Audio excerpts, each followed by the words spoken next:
we talked from BP to heroin, fentanyl, a bunch of different things. Fentanyl's nuts.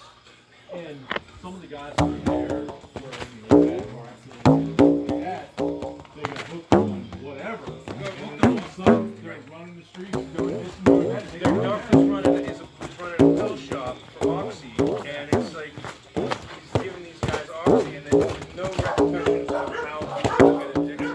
Yeah. Calm down. I think they're wearing the Bubba, hold up. Hello. I heard.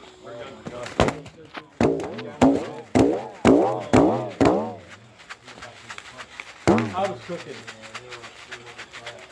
Well,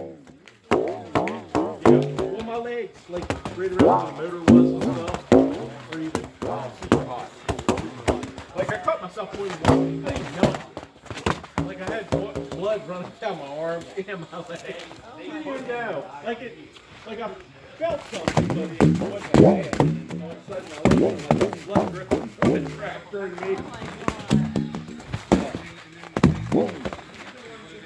It's better than it was, but it's not perfect. I like having an ice yard. I really do.